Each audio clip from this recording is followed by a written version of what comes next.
Direito em Ação, seu programa genial e irreverente do direito. Hoje, o último programa do ano, nós vamos fazer uma retrospectiva do Direito em Ação, para você saber como é que nós chegamos aqui. E do último ano também, enfim, é um programa mais livre, né, Paulo? É isso mesmo. Boa tarde a todos, muito bem-vindos. Hoje é nosso último programa do ano, então a gente quer dar esse tom mais suave, aproveitar e desejar a todo mundo feliz ano novo, feliz Natal, boas festas, axé para quem é de axé. E eu acho que é um momento de reflexão, da gente rever o que a gente fez ao longo do ano, as coisas que a gente viveu e viu, né, no ano de 2024. E eu acho importante a gente começar contando como que o Direito em Ação começou. Antes disso, só falar que o programa hoje é mais solto mesmo, tá? Tanto que a Paula tá até de chinelo de dedo aqui, só que não mostra, né, Paula? Até onde eu sabia, só filmava aqui pra cima, né? Tá. Gente, o programa Direito em Ação começou em 2003, 2004, na Rádio Favela. Né? A gente que é feio, a gente preferia só fazer o programa via rádio, porque a gente não aparece, né, Paulo? Aí comecei eu fazendo com o Célio Brito, na época, com o Misael. E aí você entrou pro programa no dia que você fez a entrevista da Maria da Penha. A primeira vez que eu fui, eles me chamaram para fazer uma entrevista e falar sobre a Lei Maria da Penha, que estava entrando em vigor naquela ocasião. Eu lembro exatamente que eu peguei a lei, estudei, eu nunca tinha visto nem ouvido ninguém falando sobre ela, e fui prestar esses esclarecimentos para a população, para dizer que era uma lei nova que estava vindo, que ia mudar o status quo daquela época, que era uma situação muito complicada para a mulher. Hoje em dia é complicada ainda, mas na época era muito pior. Mas pelo menos estruturou. Não, né? melhorou demais. Não é o ideal ainda, o apoio contra a violência contra a mulher e tal, mas nós já caminhamos muito. Como todas as instituições democráticas são. Sim. Você vai construindo ao longo do tempo. E o programa Direito em Ação também foi assim. Nós construímos via rádio até mais ou menos 2010. Nós ficamos. 2011, a gente ficou, mais ou menos. Eu acho que foram 6 ou 7 anos. É engraçado quando as coisas vão acontecendo, a gente não tem o cuidado de tomar nota de determinadas datas, né? Mas foi mais ou menos isso. A rádio, a gente ia toda segunda-feira, de 12h a 1h. Tinha que ir fazer pessoalmente lá. Na época a gente não tinha a internet funcionando como funciona hoje, né? Se fosse hoje, talvez a gente até tivesse como fazer o programa virtualmente. Mas na época a gente ia até a rádio e apresentava ao vivo o programa, levava notícias do dia, né? Coisas importantes que estavam acontecendo, e discutíamos no ar. E depois a gente atendia telefonemas de ouvintes. As pessoas ligavam ao vivo.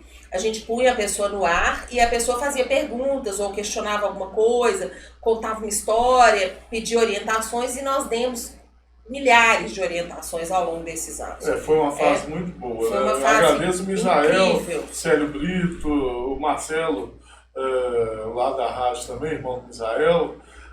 Depois a filha dele, como é que ele chama? Deisiane, uma gracinha, adoro ela. O Mizinha. Aí depois, nossa... Aí teve uma época que a gente atendia as pessoas sexta-feira.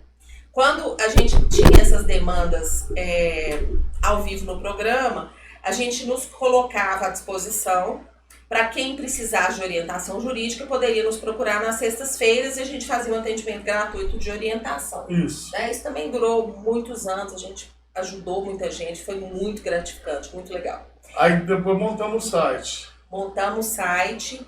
Nesse site a gente tinha notícias nacionais e internacionais, tanto do mundo jurídico quanto do mundo político, e também respondia dúvidas, esclarecia. O site também ficou no ar durante muitos anos. E o site tinha uma coluna que talvez seja boa a gente voltar para cá também, que era as pérolas jurídicas. Pérolas do direito, né? Não era pérolas jurídicas, não lembro. Era uma coluna que a gente mostrava decisões judiciais peculiares, né? Peculiares no sentido assim, eram as mais variadas.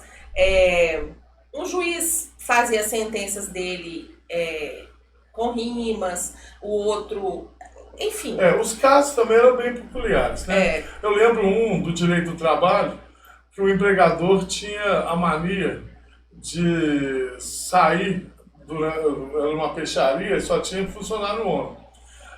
Saía, botava a benga para fora, ereta, e falava que tinha uma hérnia, e mostrava para todo mundo falando que tinha uma hérnia.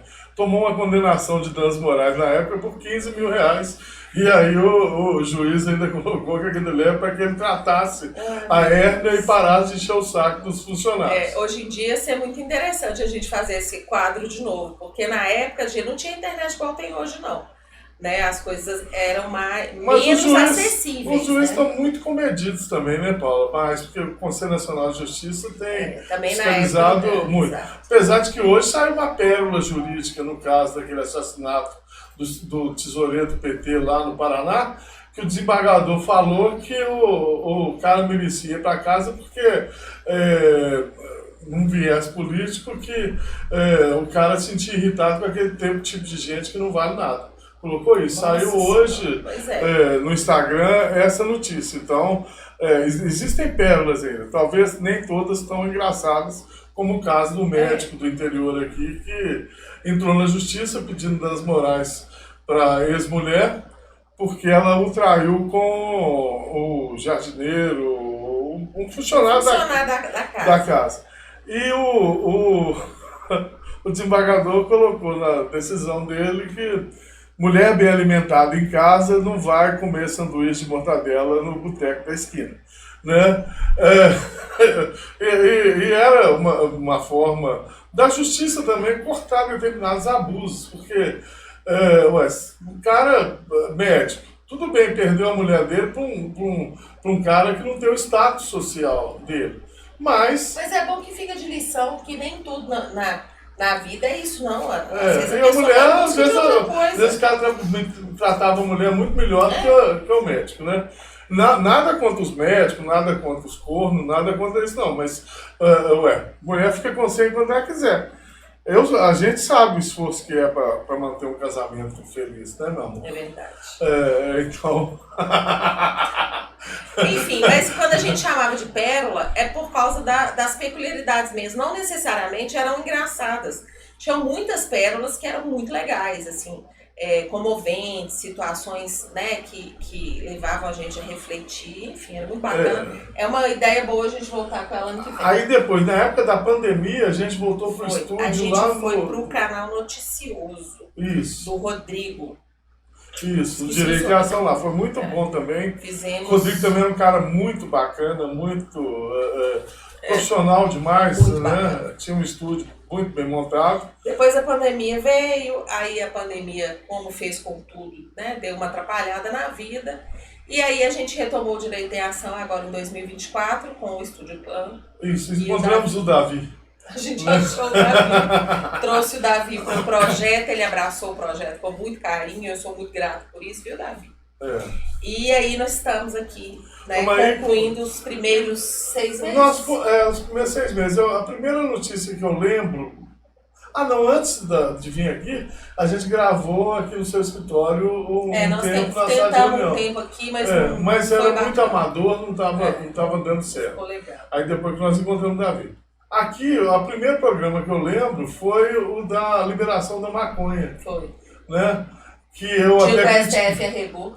O dia que o STF arregou, porque ele fez toda a teoria da liberação e na hora H ele manteve o mesmo procedimento. Quer dizer, incompatível com a autonomia e com a força que a gente quer do judiciário. A gente quer um judiciário menos político e mais efetivo dentro daquilo que realmente acha. Se ele acha que utilizar maconha ou qualquer tipo de droga é um direito fundamental da pessoa, desde que dentro da casa dele, exatamente. Porque realmente não tem sentido a gente colocar a polícia para correr atrás de homem velho que quer... tem sentido a repressão para menor, para determinados segmentos e tal. Agora... eu conheço vários homens velhos, 60 anos, 60 e poucos anos, que gostam da maconha, que gostam de cheirar, que gostam de entupir o rabo de cachaça. Não faz sentido um estado policialense para libera para os caras, deixa os caras comprar na farmácia e pronto. e põe regra de uso, né? O doente sempre vai ter, tá entendendo?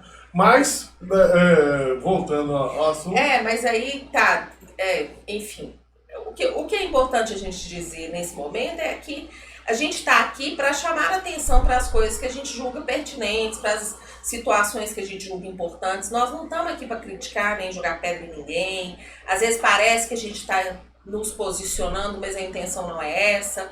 Muito pelo contrário, né? Mesmo quando a gente aborda questões políticas, a intenção não é ser político, e sim trazer para o mundo jurídico situações que estamos vivendo no Brasil e no mundo agora. Até porque a nossa abordagem política é contra os extremismos. Exatamente. Entendeu? Porque o extremismo não é bom conselheiro de ninguém. Nem de esquerda, nem de direita, nem do que for. Tá? O bom, nós todos temos que conviver em harmonia. E cada um pensa o que quiser e age de acordo com sua vida do jeito que quiser. Isso é democracia, tá entendendo? Se o cara acha que o Estado deve intervir menos na economia, um pensamento de direito, ele tem os fundamentos dele. Se acha que deve intervir mais para distribuir renda, para isso, tem os fundamentos também. Agora, não pode botar no mesmo balaio as pautas das pessoas que se agregam a determinado político. E eu tenho falado muito, assim, às vezes surgem discussões, né, sobre o Brasil, o que nós estamos vivendo no Brasil de hoje.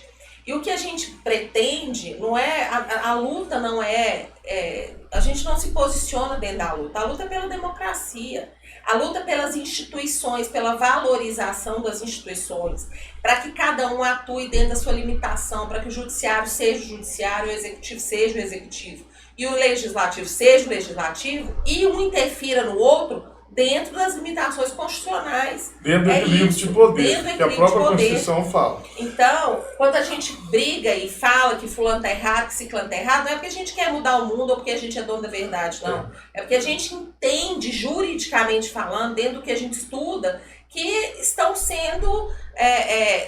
os poderes estão sendo usados de forma, às vezes, um pouco distorcida. Né? Dentro da politização do judiciário, que a gente pede reforma do judiciário, das suas armadas, das polícias, né?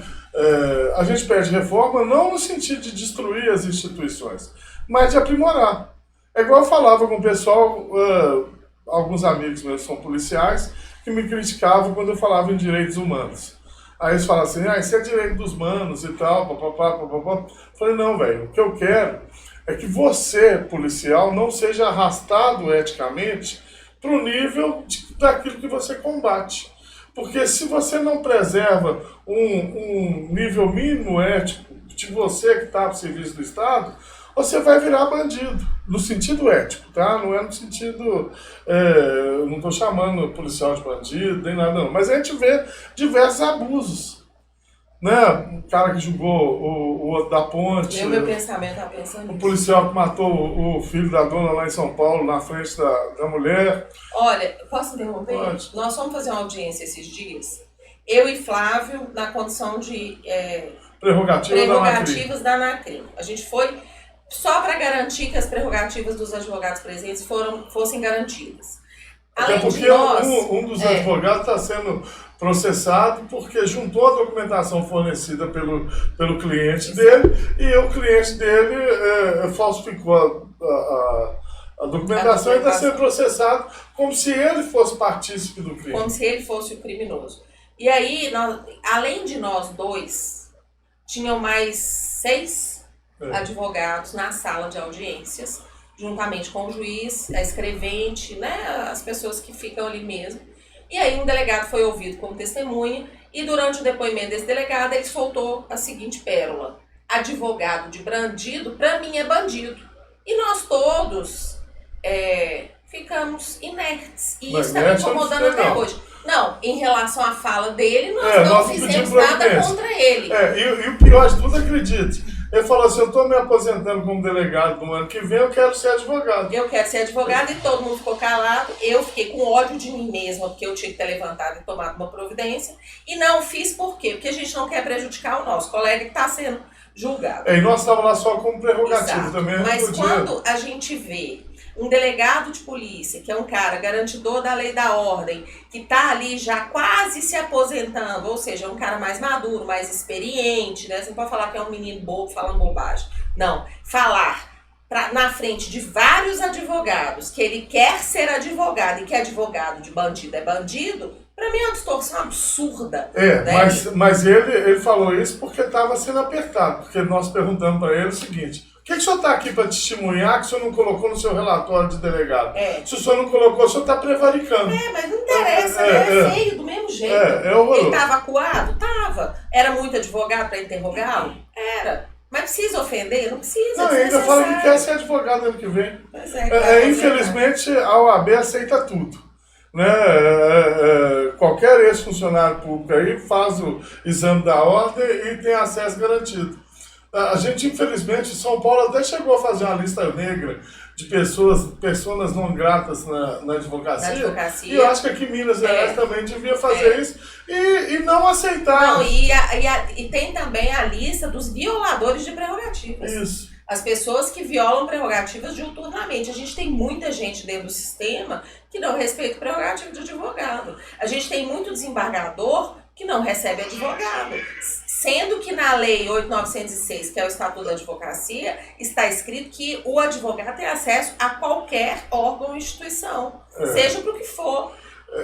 Isso vai à reforma do judiciário que a gente tanto almeja. E não é de hoje, não é política, não é porque os juízes estão dando bomba na esquerda ou na direita, não. Porque tem 30 e poucos anos de formado.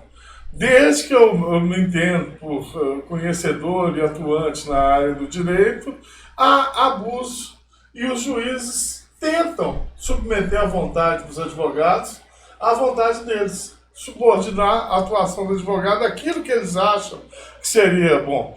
Lembrando que é prerrogativa do advogado ter seus limites na atuação profissional definidos não pelos juízes, mas sim pelo conselho de classe, que é uma garantia, uma prerrogativa nossa, que não é seguida nem pelo Conselho Nacional de Magistratura, que tem representantes da advocacia lá, mas solta uma norma falando das roupas que os advogados têm que usar. E os juízes se adonam desse direito que não é deles e resolvem decidir se a gente deve ou não deve vestir determinada roupa para fazer audiência, ou se a gente tem que estar com determinada indumentária para fazer uma sustentação oral, sempre você ainda chega lá e ainda veste a beca por cima, do que seja lá o que for que você tiver vestido. Então, a reforma do judiciário, para nós, é o que ficou patente esse ano. Que nós precisamos de uma forma de legitimar o nosso judiciário. Seja da forma que for. A impressão que dá é que os desembargadores, os juízes, só estão preocupados com os vencimentos dele. Por exemplo, o judiciário tem uma verba. Aí, ao invés de colocar juiz em todas as comarcas que precisam, eles deixam menos juízes do que o necessário, justamente para não ter que dividir o bolo e poder pagar benefícios retroativos, que aqui em Minas Gerais chegou a mais de 1 bilhão esse ano. Pois enquanto isso, o povo no interior está sofrendo, que não dá conta de resolver problemas. Por exemplo, uma ação de alimentos. As crianças estão passando necessidade, você precisa do genitor prover sustento dessas crianças. Não tem juiz na comarca para dar uma liminar. Não, enquanto tem juiz, não tem servidor. Meses. Porque não contratam também servidor, justamente para não aumentar a despesa do judiciário, ficar dentro daquilo, eu tenho uma verba certa, e aí sobrar mais dinheiro para pagar os penduricários, que é o que hoje o Congresso está chamando de super salários do judiciário. Tá? Porque a Constituição Federal é assertiva quando fala que determinadas carreiras vão receber remuneração através de parcela única, que se chama subsídios. Pois e o teto constitucional? Pois aí o próprio judiciário começou a maleabilizar isso, falando que auxílio, paletó, não é verba de indenização, não entra no teto. Que vantagens pessoais, que seriam os quinquênios, não entrariam nisso. Auxílio moradia de 4, 5 mil reais, que é o salário de muito pai de família bem remunerado no país, não entraria no teto. E aí a gente vê aí várias notícias falando que a remuneração geral do juiz é na faixa de R$80 mil por mês. Tá entendendo? Isso tem que ser reformado. Isso reflete na hora que o juiz dá as decisões dele, porque ele tem o sentimento de que ele está acima da lei. E a democracia é justamente você saber que as pessoas não estão acima da lei. Todo cargo, todo poder que é exercido no Estado democrático de direito, ele é exercido dentro do plexo de atribuições que a lei determina. Ninguém está acima daquilo, não. E a divisão, até por causa do pensamento de Weber, da burocracia, que é dividir as atribuições para você limitar o exercício do poder, porque Montesquieu já falava, o sistema de freios e contrapesos. Quem exerce o poder tende a abusar do exercício até que encontre limite no próprio poder. O problema é que o nosso judiciário está sem limites. Totalmente. Tá entendendo? Então, isso foi um viés que nós vimos. Isso não tem nada a ver com a questão política que determinados grupos choram determinadas decisões ou não. Tem algumas que são legítimas, tem outras que a gente vê que foram anuladas pelo STF, porque saiu uma reportagem esses dias aí, 2 juízes e um promotor, não vou falar de onde que é, para não falar que é da Lava Jato, estavam pilhando a União, pegando multas e tal, querendo se apropriar disso. Isso foi reportagem que saiu essa semana aí. Então, isso também foi um viés.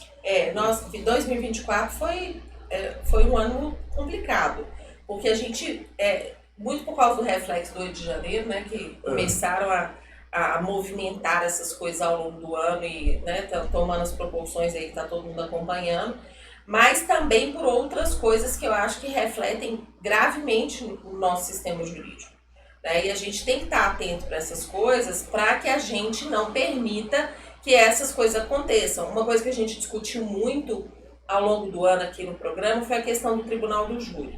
Né? Aos pouquinhos, a sensação que a gente tem é que estão querendo podar o poder do jurado, dos jurados e do cidadão que vai a júri popular. Não sei por que eles estão com esse movimento, não sei se perderam a credibilidade no Tribunal do Júri ou se... não sei. Mas fato é que cada dia que passa a gente vê uma limitação ao júri preocupante. Então, por exemplo, ao longo do ano nós vimos a questão da pessoa já sair presa do Tribunal do Júri. Isso viola o princípio da presunção de inocência. Né? Então, o STF está mexendo até em direitos e garantias fundamentais. Nós vimos também a questão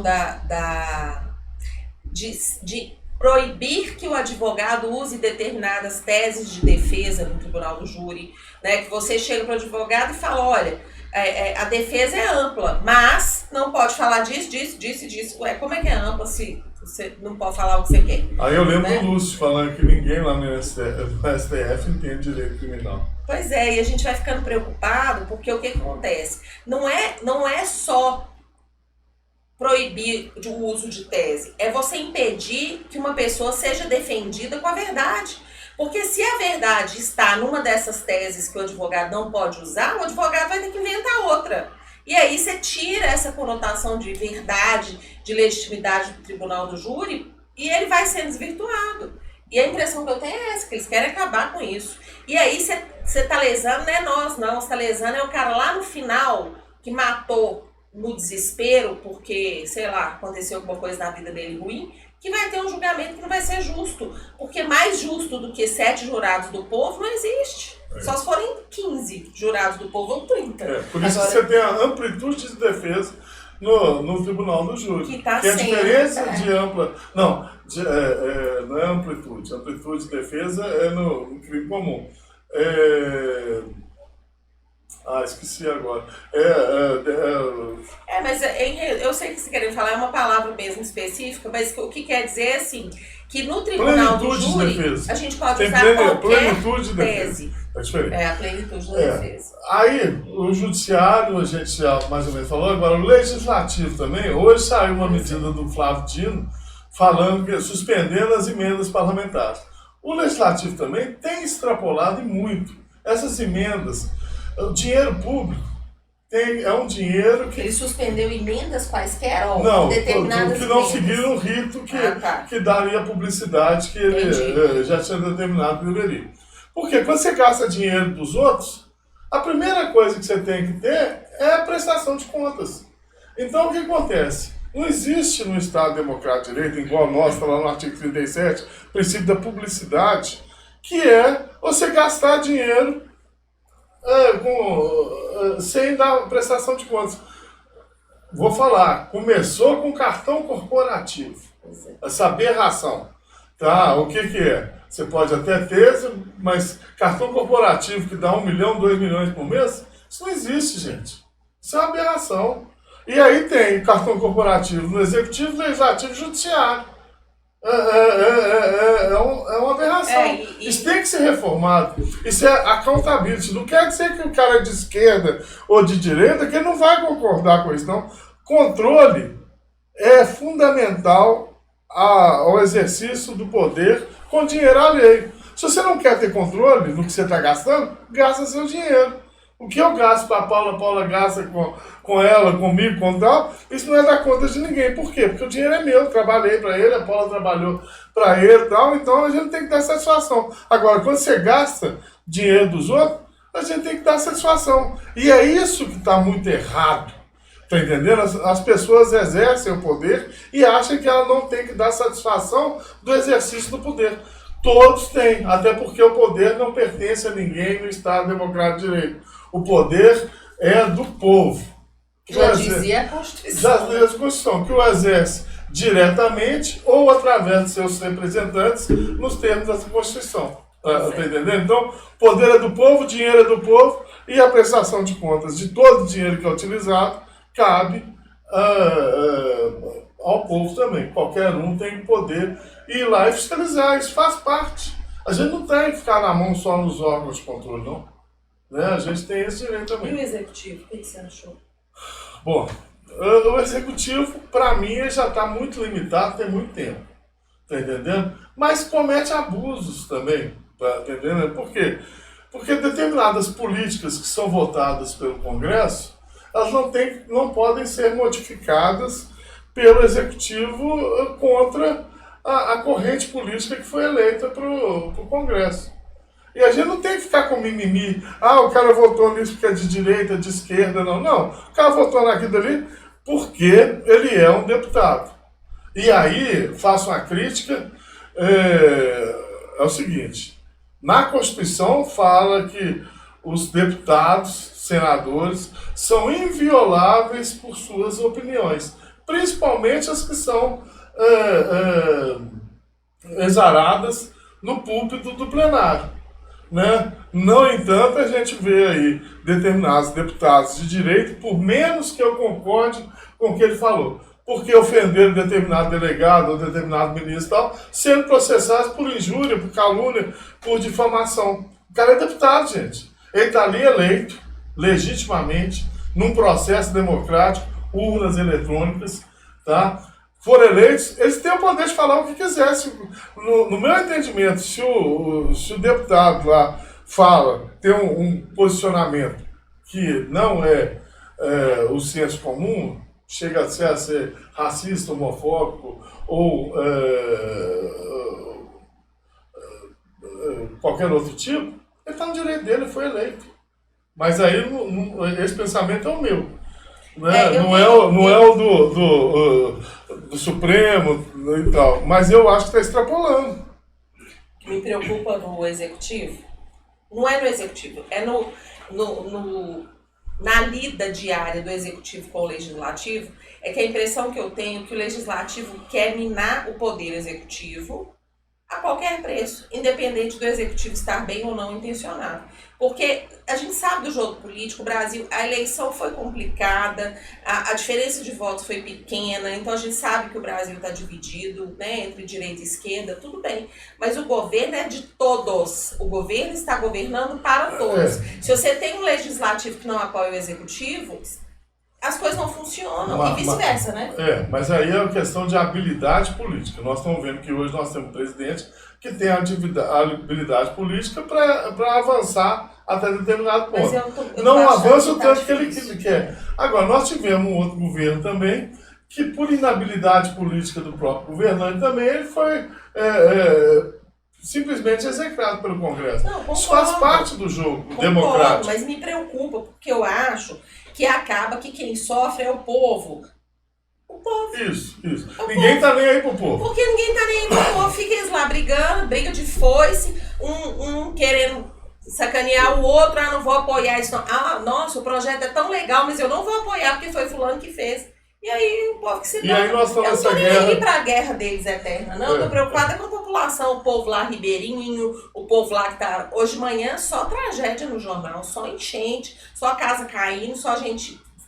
Um profundo desrespeito pela vida humana. Pois é. Né? Isso a gente vê... Aí, olha pra você ver, caiu uma ponte no final de semana. Hoje eu vi, uma ponte gigante, inclusive, enorme. Hoje de manhã eu vi várias pessoas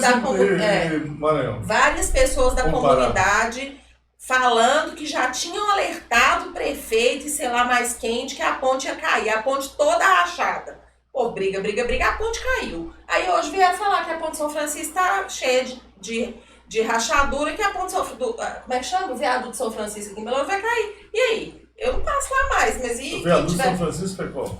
Ai, nem sei. Nem sei. Eu sei. Eu sei que eu vi hoje no jornal, eu já fico de cabelo em pé. Porque aí, enquanto a gente tá vendo executivo e legislativo se engalfinhando, o povo tá morrendo. Mas aí é o negócio. O desrespeito pela vida humana começa por esse tipo de... Quando nós começamos o negócio da maconha. Sim. Faz sentido botar a polícia para... Não faz. E nós estamos num estado policialesco com índices de morte, principalmente de pretos e periféricos, de guerra civil. Saiu uma estatística aí falando que o número de pessoas abatidas pela polícia de São Paulo, pela polícia do Rio de Janeiro, foi maior do que o grupo do G20 todo. Tá entendendo? Então, nós estamos num país em guerra civil. Nós estamos num país com índices de matança de guerra civil. Só que não está declarada. E o povo preocupado a guerra está aqui no Brasil, por quê? Porque o combate à droga violenta, eles terceirizaram para o terceiro mundo. O que é? Na Europa, nos Estados Unidos, você tem o combate ao uso de droga, por saúde pública, seja lá pelo que for, mas sem essas grandes matanças. Aqui na colônia, no terceiro mundo, financiam um aparelho repressor exterminador. Então, quando eu falo que não faz sentido, é porque não faz sentido ficar matando pessoas, porque o cara quer encher a cara dele de droga. Então, o cara depois de 30 anos, trabalha, deixa o cara pra lá, vende na farmácia, tá entendendo? Não resolve o problema, porque resolve a educação.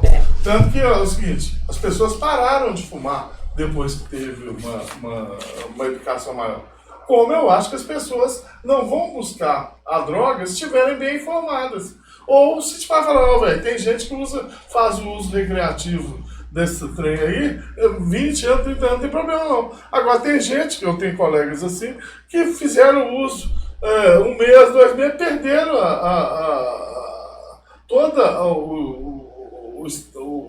toda a base da vida dele para droga. Então, a gente tem que ponderar isso, porque não adianta também. O que mata menos? A polícia ou a droga? Hoje nós estamos assim. Nós estamos nesse sentido. Eu tô lembrando aqui e foi hoje de manhã que eu vi, também é um exemplo disso que a gente está falando, né? De negligência do Estado e afins. Há mais ou menos uma semana, eu assisto todos os jornais, eu sou a louca do jornal, assisto todos. Tem mais ou menos uma semana que a gente está vendo todos os dias alguma reportagem sobre essas armas que estão vendendo aqui, que são armas iguais a armas de fogo mesmo, só que elas são coloridas, né, para não confundir com a arma de fogo de verdade, que atiram umas bolinhas de gel pequenininhas. Todo dia o jornal fala desse trem que é perigoso, porque cai no olho das crianças e cega as crianças e que a arma não pode ser venenosa. Fomos no centro da cidade hoje de manhã. Tava parecendo um campo de guerra. Todo mundo vendendo as armas no meio da rua. Cadê o poder público para ir lá e dar um jeito nisso? Pois é, e cadê a educação de falar que ó, você dá tiro no coleguinha? Não, é legal. Tá Não, entendendo? eu tenho certeza que é arma que veio de fora, porque a indústria brasileira não produz arma. Eu tenho certeza que, enfim, é no meio da rua, gente. Vai na Santos Dumont e outra coisa, vocês vão ver. a falta de educação de você usar um aparelho adequado e ir para o local adequado. Porque tem clube de tiro, tem esse negócio de arma, de combate de arma de tinta, né? De tinta e tal. Ué, gente, fala assim, ó, velho, isso daqui só vai poder ter em tal lugar. Você vai de óculos, você vai de Mas eu fico revoltado, você sabe por quê? Pra ir lá pegar cigarro contrabandeado, eles falam que é contrabando, mas é descaminho, né? Aquele cigarro que eles vendem no centro da cidade inteiro, que inclusive era o único cigarro que entrava em presídio, que eu nunca entendi isso na minha vida, o cigarro contrabandeado era o único que entrava em presídio. Agora não entra nenhum mais, mas podia há uns meses, né? Pra ir lá tomar cigarro, que é um negócio que um adulto vai fumar e vai fazer mal pra ele mesmo e pra mais ninguém, toda hora você vê a polícia indo lá fazer isso. Agora, a cidade apinhada de arma, que a gente, né, tem tido a informação que tá fazendo mal pras pessoas, ninguém toma providência, não. Vai deixar vender as armas todas. E ainda tem toda aquela burocracia da seguinte: quem que é competente para legislar sobre comércio de arma? Né? É a União. Legislar eu concordo, mas a prefeitura tem como controlar produto vendido de forma ilegal. Eles têm. Não tem? Eles não vão lá pegar o cigarro? Vão. Por que não foram lá pegar essa porcaria dessas armas? Enfim, é mais um desabafo, porque eu vi hoje de manhã. Mas isso é o seguinte: nós precisamos de reformar as instituições do Estado. Nós precisamos de legitimar o judiciário, principalmente, porque no final das contas, gente, quem fala o que está certo, o que está errado, que cada um de nós fazemos, é o Poder Judiciário. Por quê? Você vê a decisão lá. Ah, não, se eu der 2 tiros aqui no Davi, não dá nada para mim, porque eu sou... exerço determinado cargo, e o Davi, se ele entrar aqui, eu dou o tiro dele. Então, não é só endurecer, é você agir mais dentro da lei. Isso. Porque hoje também o que acontece? Você tem coragem de prever para o seu cliente qual vai ser o resultado de qualquer ação? Não dá para prever.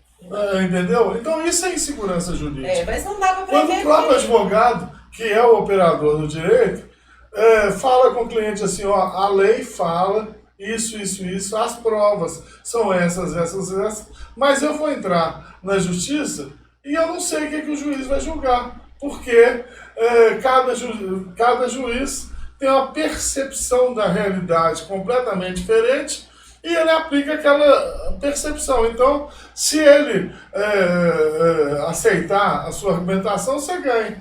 Se não, mas mesmo que tenha na lei, você perde. Então a gente tem que valorizar mais a lei. Tá? Valorizar nos julgamentos. Isso começa pelo Supremo, mas não é só problema do Supremo. A STJ faz direto, o Tribunal de Justiça aqui faz direto, os tribunais de justiça legislam.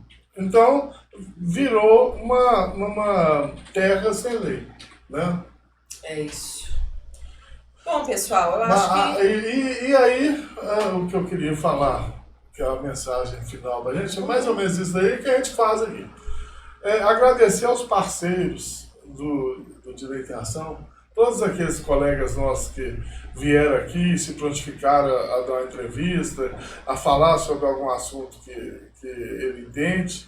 Né? Isso é feito com muito carinho, viu, gente? Todo mundo que vem aqui vem com carinho, independente do que ele pense tecnicamente, mas são juristas que a gente escolhe a dedo para vir aqui e que passam a mensagem.